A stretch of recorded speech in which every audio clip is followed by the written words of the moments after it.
나누도록 하겠습니다. 마가복음 4장 1절부터 9절까지, 마가복음 4장 1절부터 9절까지 한 절씩 교독하고 9절은 합독하겠습니다. 신약성경 58페이지, 마가복음 4장 1절부터 9절까지.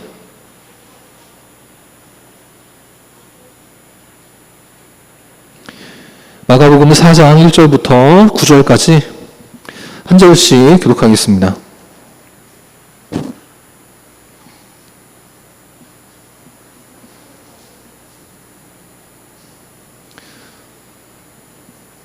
교독합니다. 예수께서 다시 바닷가에서 가르치시니 큰 무리가 모여들거늘 예수께서 바다에 떠있는 배에 올라 앉으시고 온 무리는 바닷가 육지에 있더라.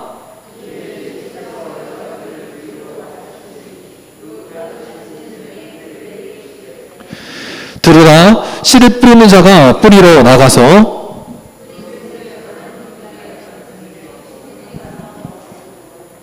더러는 흙이 얕은 돌밭에 떨어짐에 흙이 깊지 아니하므로 곧 싹이 나오나 더러는 가시떨기에 떨어짐에 가시가 자라 기운을 막음으로 결실하지 못하였고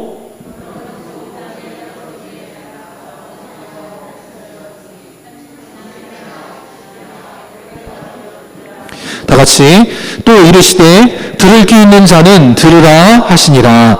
아멘. 이 시간 들을 귀 있는 자는 들으라, 들을 귀 있는 자는 들으라라는 제목으로 함께 하나님 말씀 나누도록 하겠습니다. 영화의 한 장면입니다. 영화의 내용은 모르셔도 되는데 이제 두 남자가 싸우는 장면을 이제 패러디해서 올린 거예요. 아마 아시는 분들은 아실 수 있는데 누구랑 누구냐면 배트맨이라고 하는 정의의 사도와 베인이라고 하는 악당이 싸우고 있습니다. 근데 아까 보시면 누가 맡고 있어요? 정의의 사도로 했던 배트맨이 맡고 있어요. 왜 맞냐면 왜 맞을까요? 넌센스 퀴즈인데 왜 맞을까요? 네? 힘이 없어서. 맞아, 힘도 없습니다. 근데 더 큰 이유가 있는데 그게 뭐냐면 마스크를 잘못 써서 그래. 마스크를 잘못 써서. 베인은 마스크를 잘 썼죠. 코하고 입을 잘 가렸습니다. 근데 배트맨은 마스크를 썼는데 하필이면 코하고 입만 빼놓은 거예요. 그래가지고 네티즌들이 이렇게 패러디했습니다. 야, 그 마스크로 코로나 못 막어. 마스크 제대로 써. 그렇게 했다는 거예요. 여러분, 이번에 그 파주 스타벅스라고 하는 카페에서 코로나 확진자가 많이 나왔습니다. 60몇 명 정도 나왔는데 잠깐 카페에 들렸던 손님들이 확진자랑 잠깐 동선이 겹쳤더니 60몇 명이 걸린 거예요. 그러면 스타벅스에서 일했던 직원들은 걸렸을까요? 안 걸렸을까요? 한 명도 안 걸렸어요. 왜 그래요? 마스크를 썼대요. 마스크를. 네. 마스크를 잘 써야 됩니다. 그래서 지금 수도권은 비대면 예배라고 해서 현장에서 예배를 못 드리게 지금 막고 있습니다. 그래도 우리도 그래서 어제 늦게까지 고민을 많이 했어요. 이거 어떻게 해야 되나. 우리도 선제적으로 예배를 중단해야 되나. 그래서 일단 그 전부터 일단 준비는 해놓고 있긴 했는데 아직 우리 어르신들은 유튜브나 인터넷으로 예배를 드리는 게 좀 어려우실 것 같은 좀 부분들이 있어서 아직은 좀 어렵겠다 싶어서 일단은 현장 예배를 드리는데 우리가 어떻게 하느냐에 따라서 달라져요. 교회가 문을 닫느냐 계속해서 예배를 드릴 수 있느냐는 우리가 어떻게 하느냐에 따라 달라집니다. 마스크를 잘 쓰시는 우리 영광교회 성도들 될 수 있기를 바랍니다. 이번 주 서울에 있는 사랑제일교회 지금 그것 때문에 많은 일들이 벌어지고 있습니다. 그래서 방역 요원들하고 언론 취재진들이 사랑제일교회를 방문했어요. 그랬더니 사랑제일교회에서 저렇게 지금 막 물병을 집어던지면서 지금 그 교회에 접근하는 것을 막는 장면이 나왔습니다. 근데 그 중에 이게 가장 마음이 아팠어요. 뭐냐면 어쨌든 코로나 환자가 발생을 했으니까 교회를 방역해야 교회도 안전하잖아요. 그런데 의료진이, 그러니까 방역 요원들이 이렇게 들어가려고 그러니까 멱살을 잡고 막는 거예요. 심지어는 저렇게 멱살을 잡고 저 방역 요원이 무슨 죄가 있어요? 교회를 위하고 성도들을 위해서 교회에 왔는데 저렇게 그냥 폭력을 행사하는 모습이 인터넷을 통해서 온 전국에 다 퍼져나가는 겁니다. 그래서 지금 인터넷에 어떤 일들이 벌어지냐면 식당들 가운데 이렇게 써붙이는 사람이 있어요. 교회 다니는 사람 당분간 안 받습니다. 이렇게 쓴 거예요. 교회 다니는 사람도 손님이잖아요. 그 손님 안 받으면 식당도 손해가 되는 거예요. 근데 저렇게 식당들이 금지 편말을 붙이는 데에는 우리의 반성할 부분이 분명히 있다는 거예요. 그래서 요즘 교회를 향해서, 성도를 향해서 많은 비난이 일어나고 있습니다. 그럴 때 우리가 하지 말아야 될 말이 있어요. 그게 뭐냐면, 그거는 일부 교회가 그런 거야. 일부 교인이 문제인 거야. 사랑제일교회가 문제고, 용인에 있는 우리제일교회가 문제고, 뭐 어디에 있는 교회가 문제지 우리는 상관없어. 그렇게 말하면 절대 안 돼요. 그렇게 말하면 결코 도움이 되지 않습니다. 이럴 때 우리가 해야 될 말은 뭐냐면 내 탓이로소이다 라는 말을 해야 되는 거예요. 누군가가 교회가 왜 그래 그러면 그래 네 잘못이야 라고 말해야지 우리 교회는 안 그런데 그렇게 말하는 건 아무런 도움이 되지 않는다는 거예요. 그래서 지금은 우리가 납작 엎드려야 돼요.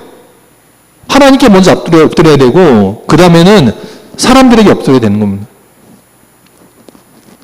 그래서 우리가 세상에 손가락질 받는 자가 아니라 우리를 통해서 세상에 상처 입고 화난 자들이 그나마 마음이 누그러지고 그나마 영광교회는 다르구나 그런 말을 들을 수 있는 세상의 빛과 소금 역할을 감당하는 귀한 믿음의 교회가 되어야 될 줄 믿습니다. 그렇게 지금은 힘들어도 꾹 참으면 좋은 일이 생겨요. 좋은 일이 있습니다. 여러분 서울에서 혹시 지하철 타보셨나요? 저는 서울에서 지하철을 타본 적이 요즘 거의 없어가지고 뭐 서울 갈 일도 없고 그런데 요즘 서울 지하철에 가면 에스컬레이터에 저렇게 뭐 장치가 붙어 있대요. 저게 뭐냐면 에스컬레이터는 이렇게 그 벨트가 계속 끊임없이 돌아가잖아요. 그래서 사람들이 계속 손을 붙잡고 다니는 그런 거다 보니까 손을 소독해주는 약을 저 벨트에 자동으로 묻히게 해주는 거예요. 그래서 에스컬레이터 벨트도 소독을 해주고 저 에스컬레이터를 붙잡는 사람의 손도 소독이 되도록 하는 그런 장치가 부착되어 있다라고 합니다. 근데 저걸 만든 사람이 왜 만들었느냐? 저 사진에 있는 분의 조카가 어렸을 때 백화점에 갔는데 에스컬레이터를 타야 되는데 에스컬레이터가 좀 지저분하다고 느껴졌던 것 같아요. 어린 그 조카가 여자 조카인데 그래가지고 저 붙잡아라 하는데 안 붙잡았다는 거예요. 아 더러워 안 잡어. 그랬는데 그만 에스컬레이터가 이렇게 잘못 이렇게 하는 바람에 애가 넘어져서 다친 거예요. 그래서 저 사장님이 조카의 일이지만 그때 착안을 한 거예요. 그러고 나서부터 준비를 해서 5년 전인가에 만들었다고 합니다. 근데 5년 전에 만들었는데 저거를 백화점이나 뭐 마트나 전철역에서 저걸 썼을까 안 썼을까요? 안 썼대요. 그래가지고 저게 망할 위기에 처했었는데 저 사장님이 1년만 더 참아보자. 1년만 더 참아보자. 버텼다는 거예요. 그랬더니 1년이 지나고 올해 코로나가 터지면서 지금 전철역, 마트, 백화점도 이제 하나하나 막 주문을 한다는 거예요. 근데 주문이 너무 밀려오는데 세계에서도 주문이 밀려오는데 공장의 시설이 미비해가지고 물품을 다 대지 못할 정도다라고 하더라는 거예요.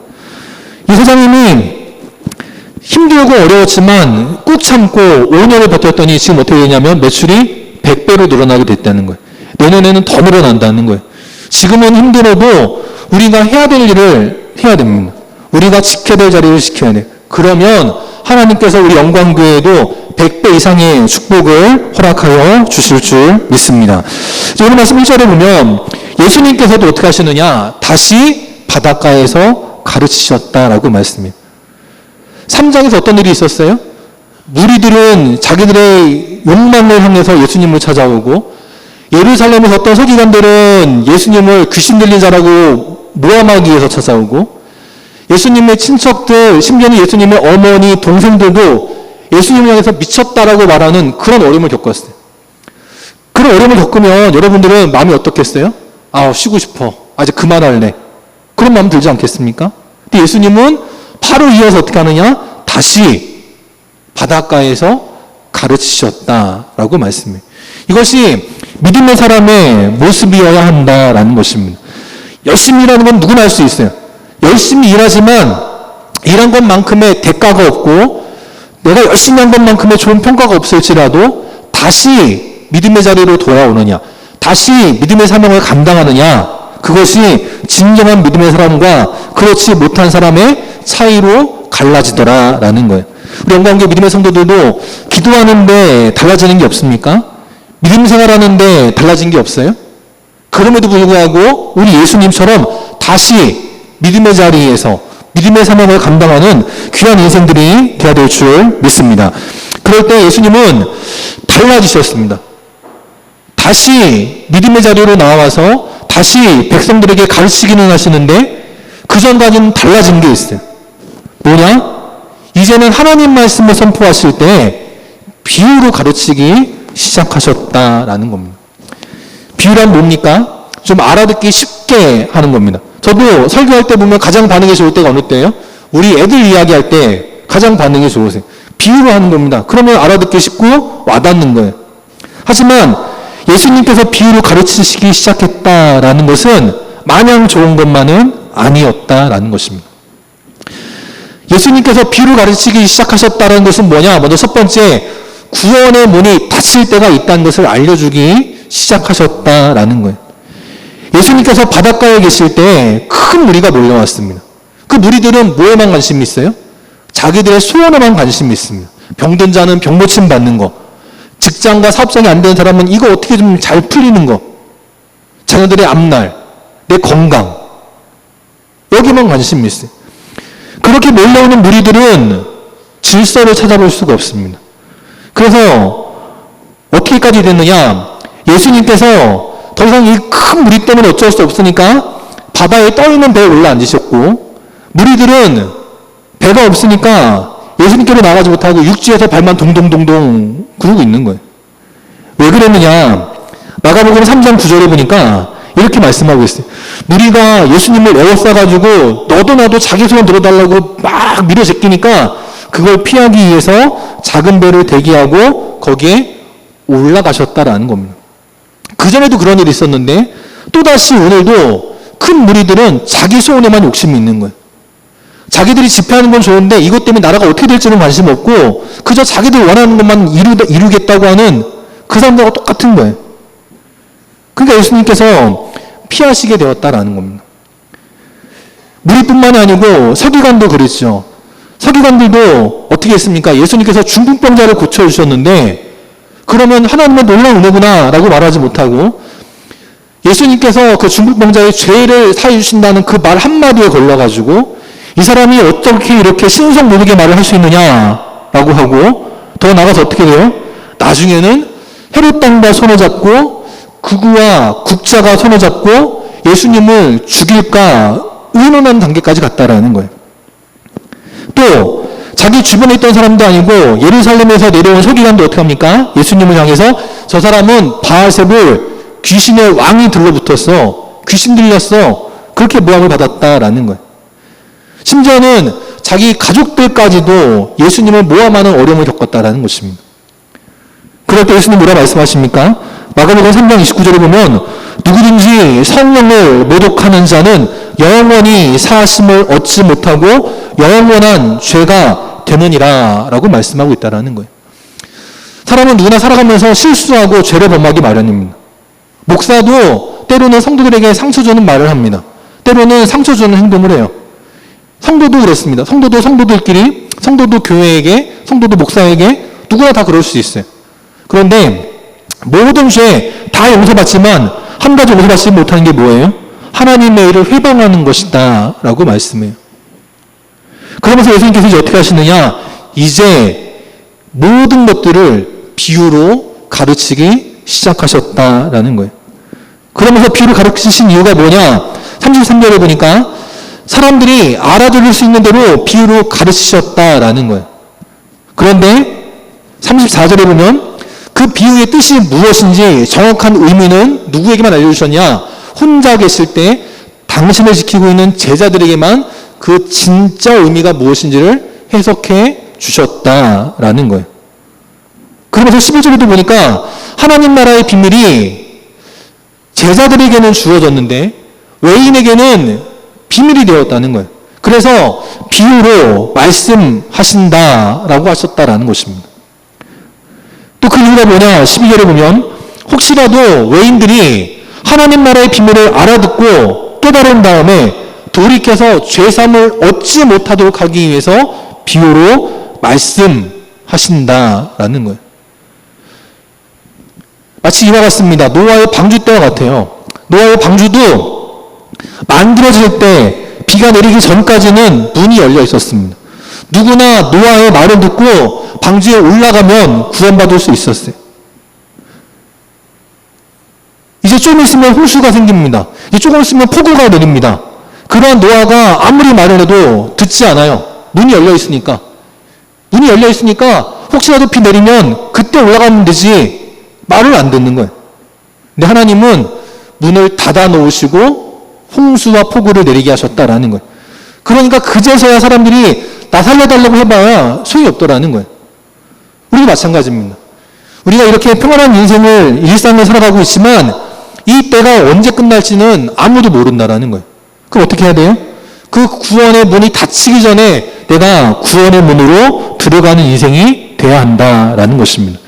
우리 영광의 믿음의 성도들에게는 우리 주님께서 비밀을 깨닫지 못하도록 비유를 말씀하시는 일들이 벌어지지 않고 하나님께서 무엇을 말씀하시든지 간에 하나를 알려주셔도 10가지를 깨닫고 믿음의 자리를 지키며 믿음으로 주님과 동행하는 진정한 믿음의 성도들이 될 수 있기를 바랍니다.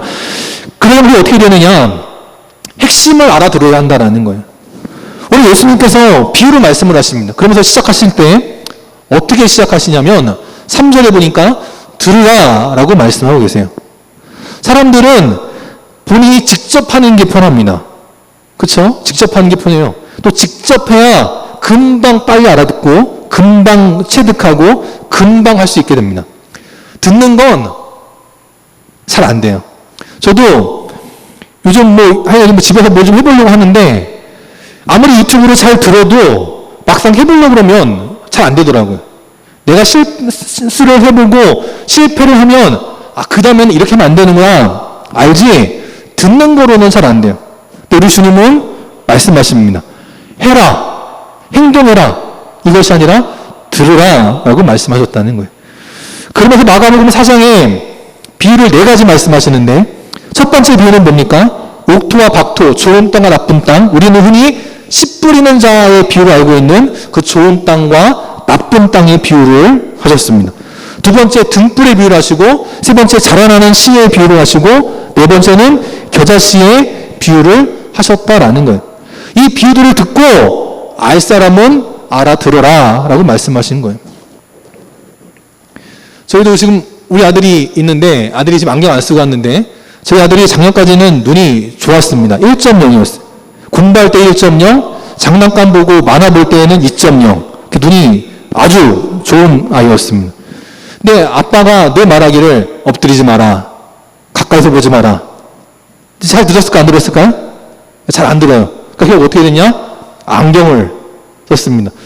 그렇지 않아도 아빠랑 똑같이 생긴 얼굴이 안경을 쓰니까 더 똑같아요. 자기는 그 제가 얼굴이 잘생겼다고 말하지만 누가 뭐래도 아빠랑 똑같이 생긴 그런 얼굴을 하고 있어요. 비유로 마찬가지라는 겁니다.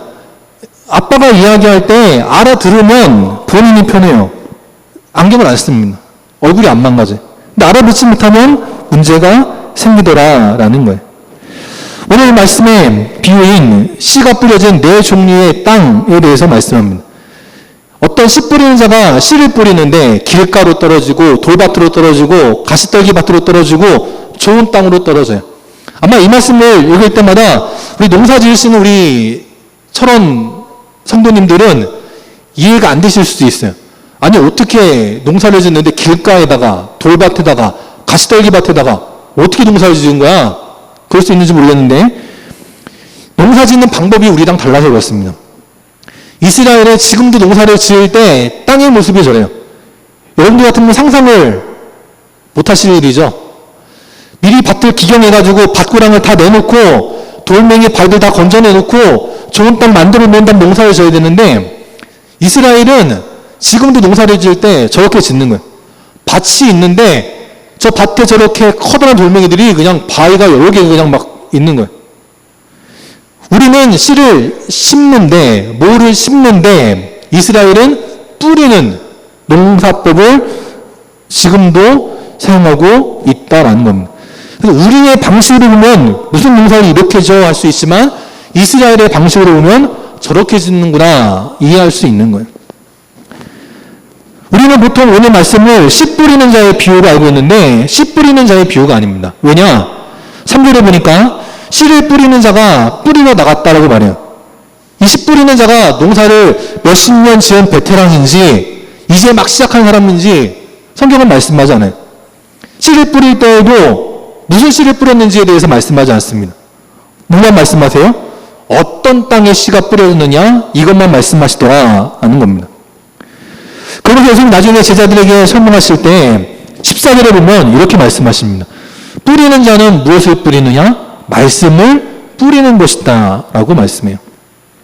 이런 말씀을 정리해보면 씨를 뿌리는 자는 누구냐? 먼저는 예수님이었고 그 다음엔 복음을 전하는 우리 모든 성도들, 전도자들이 바로 씨를 뿌리는 자라는 거예요. 씨는 뭐냐? 예수님 말씀하신 것처럼 복음의 말씀, 생명의 말씀입니다. 그리고 땅은 무엇이냐? 사람들의 마음이라는 거예요. 그러니까 전도할 때에는 무슨 뭐 대형교회 수만 명 모이는 교회 목사님이 복음을 전하나 여기 있는 우리 어린아이들이 복음을 전하나 똑같다라는 거예요. 뿌리는 사람은 똑같다라는 것입니다. 누가 뿌려도 똑같고 무엇을 뿌리냐? 복음만 증거하면 뿌리는 것은 다 똑같다라는 거예요. 내가 전도할 때 내가 전도해도 교회 나온 사람 한 명도 없어. 낙심할 필요 없다는 거예요. 씨를 뿌리는 것은 우리의 역할이고 그들이 교회를 나오고 안 나오고는 그 다음의 문제라는 거예요. 우리는 열심히 뿌리기만 하면 된다라는 것입니다. 그런데 그 뿌리는 말씀이 어느 땅, 어떤 마음을 가진 사람의 마음에 박히느냐에 달라진다라는 거예요.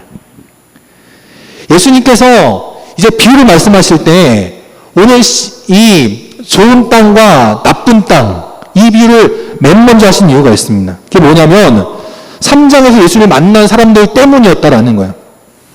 3장에서 예수님 만난 사람들 누가 있습니까? 먼저 무리가 있고 두 번째 예루살렘에서 온 서기관들이 있고 세 번째는 예수님의 친족들이 있고 마지막 네 번째는 예수님과 피 한 방울 섞이지 않았지만 예수님의 뜻대로 행했던 참 가족, 제자들이 있었다라는 거예요.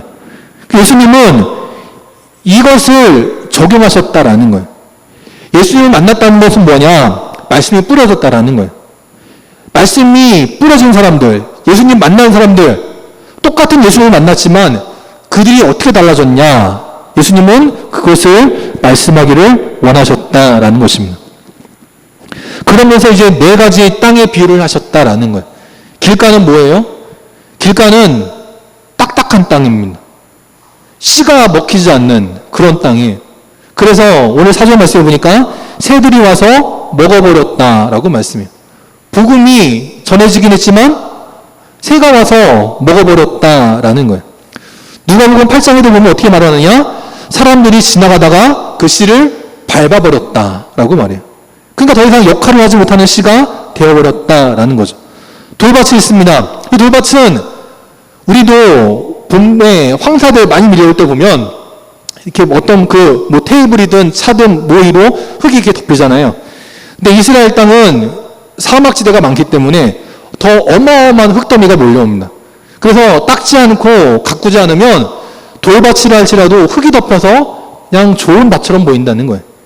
씨를 뿌려서 씨를 알렸더니 돌밭에 뿌려졌는데 흙이 살짝 있어서 싹이 올라오기는 했다라는 거예요. 그런데 해가 돋고 나서 보니까 이 뿌리가 더 이상 깊이 내려갈 수 없고 마른 땅이어서 결국은 말라 죽게 되었다라는 거예요. 누가복음 8장 6절에도 보면 이렇게 말씀하십니다. 바위 위에 떨어졌는데 싹이 나기는 했는데 습기가 없어서 말라버렸다라는 거예요. 이 말씀을 통해서 우리가 알아야 될 건 뭐냐? 성도들에게는 습기가 있는 인생이 되어야 된다는 거예요. 성도의 습기는 뭡니까? 바로 눈물의 기도와 봉사의 땀방울이 있어야 된다는 거예요. 그럴 때 그 인생은 망하지 않고 그 인생은 생명의 말씀이 말라 비틀어지지 않고 열매 맺는 인생이 되더라라고 말씀하고 있다라는 것입니다. 세 번째, 가시떨기 밭이 있습니다.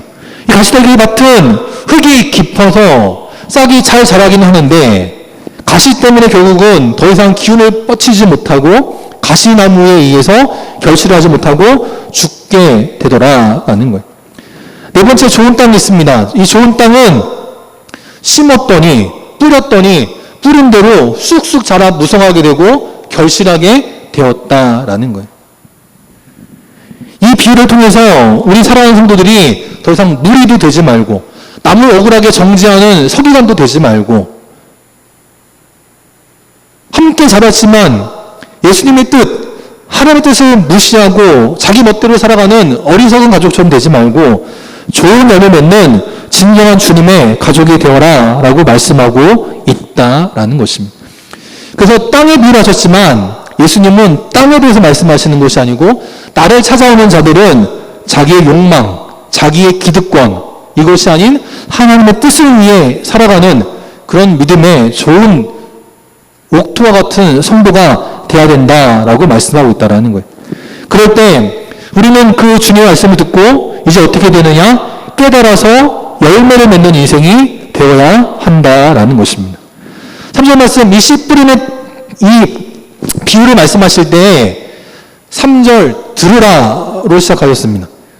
근데 이 땅의 비유를 마칠 때에도 9절에 보니까 뭐라 말씀하시냐면 들을 귀 있는 자는 들으라라고 말씀하고 있다라는 거예요. 또 23절에도 보니까 이렇게 말씀하십니다. 들을 귀 있는 자는 들으라. 다시 한 번 더 말씀하더라는 거예요. 그만큼 예수님의 뜻을 알아주기를 원하고 계셨다라는 것입니다. 여러분들은 얼마나 잘 들으십니까? 누군가 무슨 말을 할 때 그 사람의 속내가 무엇인지를 얼마나 잘 알아채십니까? 우리 자녀들이 있는데 자녀들한테 밥 먹어라 그러면은 두 번 말할 필요가 있을까 없을까요? 형규한테는 밥 먹어라 그러면 두 말 할 필요가 없어요. 제깍 일어나가지고 옵니다. 특히 고기 먹어라 그러면 내일름 달려와요. 하은이도 고기 먹어라 그러면은 후다닥 달려옵니다. 근데 채소 먹어라 그러면은 안 와요. 안 들립니다. 만화 보고 게임할 때에도 더 재밌는 거 갖다 주고서 이거 해라 그러면은 네 하고 와요.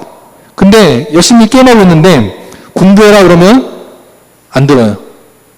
귀는 있는데 분명히 듣긴 했는데 반응이 없는 거예요. 예수님도 지금 그것을 지적하고 계신다라는 거예요. 예수님께서 분명히 말씀하시는데 예수님의 뜻은 관심 없고 어서 좀 빨리 설교 좀 끝내고 우리한테 좀 병도 좀 고쳐주시고 우리에게 먹을 양식도 좀 주시고 그러면 좋겠다. 그런 것이 무리의 속성이었다라는 것입니다. 예수님 13절에 이렇게 말씀하세요. 너희가 이 비유를 알지 못할진대 어떻게 모든 비유를 알겠느냐라고 말씀하고 계시는 거예요.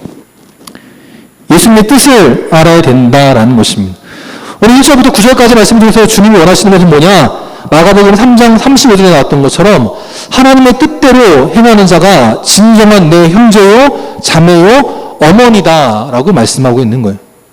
우리가 교회를 얼마나 다녔느냐, 나의 직분이 뭐냐, 그게 중요한 게 아니라는 거예요. 내가 어떤 교회를 다니느냐, 그게 중요한 게 아닙니다. 내가 하나님의 뜻대로 행하느냐, 이것이 가장 중요하다라는 거예요. 고린도전서 4장 1절에 보니까 이렇게 우리에게 당부하고 있습니다. 사람들이 마땅히 우리 믿음의 성도들을 이러이러한 자로 여겨야 될 것이다 라고 말씀하고 있어요. 어떠한 자냐? 바로 그리스도의 일꾼, 하나님의 비밀을 맡은 자. 사람들이 누구라도 우리를 볼 때 저 영광교회 성도들은 그리스도의 일꾼이지 하나님의 비밀을 맡은 자지 그렇게 알아야 되는 거예요. 저 교회는 맨날 그래. 저 교회는 맨날 이래. 사람들에게 수군거리거나 손가락질 받으면 안 된다라는 거예요.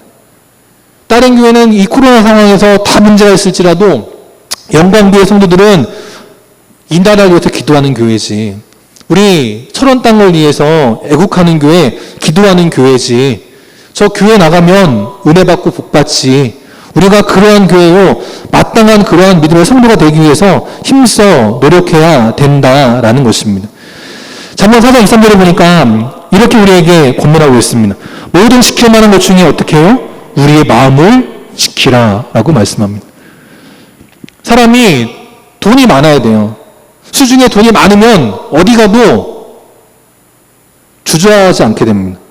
어떤 일이 생겨도 사람이 돈이 많으면 당당해질 수 있어요.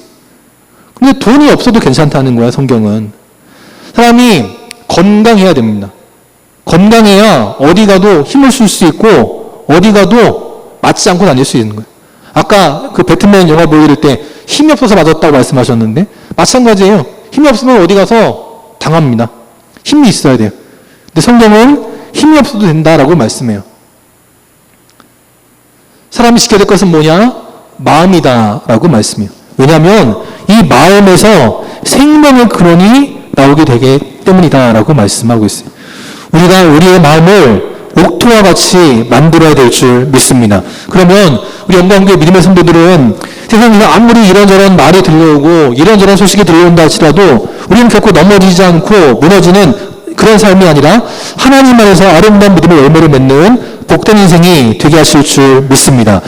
그러기 위해서 우리 할 일이 뭐냐? 호세아 10장에 보니까 너희 묵은 땅을 기경하라 라고 말씀하고 계세요. 이 땅을 기경하는 것만큼 우리 철원 국민들이 잘하시는 게 없을 것 같아요. 이번에 보니까 옆 동네 저기 옆집에 보니까 옥수수를 다 캐셨는지 밭을 다 그냥 뽑으시고는 또 열심히 또 밭고랑을 메시고 또 그냥 뭘 열심히 막 심으시고 그러더라고요. 땅을 기경하는 것만큼 우리 성도님들이 잘하시는 거 없잖아요. 근데 우리 묵은 땅이 땅만 말하는 것이 아니고 우리의 마음도 그래야 된다라는 거예요. 제가 제일 웃기기 쉬운 사람은 우리 예언입니다. 우리 예언이는요, 세상에서 웃기기가 제일 쉬워요. 별거 아닌데 그냥 큰 소리로 큰 동작 해주면은 세상 뒤집어지게 웃습니다. 근데 제가 여러분 웃기는 건 쉬울까요? 어려울까요? 어려워요. 힘들어요. 아, 나 유머가 왜 이렇게 안 먹혀? 이상해. 그래서 이게 어려워요. 사람이 마음이 굳어지기 시작하면 어렵다라는 거예요. 우리가 마음을 아주 그냥 보들보들하도록 기경해야 된다라는 것입니다. 그러면 어떻게 되느냐? 바로 지금 여호와 하나님을 찾아야 된다라는 거예요. 나중에 이 어려움 좀 넘어가면 그때 할게요가 아니라 지금 어려워도 우리의 마음이 묵은 땅같이 딱딱하게 굳어졌다 할지라도 우리의 상황이 아무리 어렵다 할지라도 바로 지금 여호와를 찾아야 된다라는 거예요. 그래서 우리 안에 공의를 심으면 어떤 일이 벌어져요? 이내 하나님의 사랑이 열매로 맺혀지게 된다라는 거예요. 그리고 그 공의가 비처럼 우리에게 내려지게 되더라라는 거예요. 농사를 지을 때 단비만큼 소중한 게 어디 있어요? 하나님의 공의와 인애가 우리 삶 가운데에도 그렇게 임하게 되게 하시겠다라고 말씀하고 있어요. 오늘 이 아침에 교회를 가야 되나 말아야 되나 고민하고 힘들어하고 어려울 수 있지만 그럼에도 불구하고 이 자리에 나오신 우리 사랑성도님들을 하나님께서 기억하여 주시고 은혜의 담비로 촉촉하게 적셔주시는 복된 땅이 되게 하실 줄 믿습니다. 마지막 이 말씀만 드리고 말씀 마치겠습니다. CEO라고 하는 말이 있죠. Chief Executive Officer라는 말이 있습니다. 최고 경영자라는 뜻인데 큰 기업의 사장님, 회장님을 가리켜서 CEO라고 말을 합니다. 근데 KT의 남창수라고 하는 사장님이 남종수라고 하는 사장님이 이 CEO를 이렇게 해석을 했어요. CEO가 뭐냐? 볼시자에 귀자에 즐거워할 오자로 해석하셨습니다. CEO가 뭐냐면 보는 거예요. 듣는 거예요. 즐거워하는 겁니다. 무슨 소리냐? 이 KT의 사장님이 직원들에게 이렇게 당부를 했다는 거예요. 우리는 현장에 가서 우리 제품을 쓰는 고객들이 어떤 일을 눈으로 봐야 된다라는 거예요. 사무실에서 책상에서 생각하지 말고 현장에 가서 우리 제품을 쓰는 사람들이 어떠한지를 눈으로 보라라고 말합니다. 고객의 소리를 직접 들으라라는 거예요. 그리고 고객이 즐거워할 수 있게 하라라고 말합니다. 그러면 누구나 CEO가 될 수 있다라는 거예요. 우리 영광들이 마찬가지입니다. 우리 믿음의 성도들도 우리 교회 안에만 머무는 자 되지 마시고 또 우리가 오늘 이렇게 모였을 때 또 주변에 어떤 분들은 저기 오늘도 모였어. 우리를 향해서 또 뭐 어떻게 볼지 몰라요. 근데 우리 할 일은 뭐냐? 예배를 마친 다음 이제 우리는 세상을 향해 나가야 되는 거예요. 지금 세상에 길가 같고 돌밭 같고 가시떨기 같아가지고 이렇게 저렇게 힘들고 어려움 당하는 분들이 있잖아요. 그럴 때 그들을 향해서 주의 복음을 전하고 주의 은혜를 전하는 자가 되어야 될 줄 믿습니다. 그렇게 우리가 우리의 마음밭도 기경하지만 더 나아가 세상의 마음밭도 기경할 때 어떻게 돼요? 결국은 이러한 은혜가 임하게 되더라라는 거예요. 좋은 땅이 있습니다. 나쁜 땅 세 가지도 말씀하셨지만 예수님은 좋은 땅도 다 똑같다고 말씀하지 않으세요. 좋은 땅도 등급이 있다는 거예요. 첫 번째 어떤 땅이 있어요? 30배 열매 맺는 땅이 있습니다. 두 번째 어떤 땅이 있어요? 60배 열매 맺는 땅이 있어요. 마지막 세 번째 100배 열매를 맺는 땅이 있다라고 말씀하십니다. 우리 영광교회 믿음의 성도들, 단순하게 좋은 땅에 머무는 자 되지 마시고 30배를 넘어 60배를 넘어 100배가 되는 자 되시기를 바라고, 더 나아가 솔로몬처럼 만배의 복을 얻을 수 있는 아름다운 믿음의 열매가 넘치는 복된 인생들 될 수 있기를 바랍니다. 우리 앞에 누구나 길가 같은 장애물이 있어요. 우리에게 누구나 바위 같은 장애물이 있어요. 누구나 우리에게 잡초 같은 가시떨기 같은 장애물은 언제든지 생길 수 있어요. 하지만 그것을 말씀으로 기경하면, 장애물을 제거하면 결국 우리는 하나님 안에서 좋은 믿음의 땅이 되게 하실 줄 믿습니다. 이 철원을 살리는 영광교회, 좋은 교회 될 수 있기를 바라고, 우리 영광의 성도들이 좋은 옥토 같은 성도들이 다 되시어서 이 땅을 살리는 믿음의 교회와 믿음의 성도들이 될 수 있기를 주님의 이름으로 축원합니다. 함께 시간 함께 하셔서 주님께서 세운 교회 날로 날로 부흥되도다 함께 찬양하시고 축도로 예배 마치겠습니다.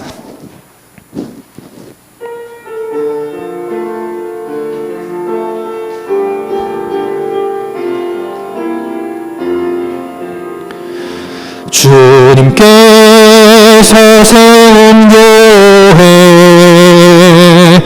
날로 날로 부흥되도다. 여기 모인 주의 백성 모두 은혜 충만하도다. 주님께서 세운 교회 날로 날로 부흥되도다. 여기 모인 주의 백성 모두 은혜 충만하도다. 은혜가 충만한 교회, 말씀이 충만한 교회, 사랑이 충만한 교회, 성령이 충만한 교회, 주님께서 세운 교회 날로 날로 부흥되도다. 여기 모인 주의 백성 모두 은혜 충만하도다. 아멘. 함께 기도하시겠습니다. 지금은 우리 주 예수 그리스도의 은혜와 하나님 아버지의 끝이 없는 사랑하심과 성령님의 함께하시고 교통하시고 인도하심이 오늘도 하나님 바라보고 우리 안에 있는 모든 장애물을 말씀으로 기경하며 나아갈 때 30배, 60배, 100배를 넘어 만배의 결실을 맺는 그런 좋은 땅이 되어지기를 원하는 우리 모든 영광의 성도들 머리 위에, 또 그 가정과 직장과 사랑하는 주의 자녀들 머리 위에, 또 지금도 방역에 힘쓰고 있는 모든 의료진들과 공무원들 머리 위에, 나라를 지키는 국군 장병들 머리 위에 이제부터 영원토록 함께 계시기를 간절히 축원하옵나이다. 아멘.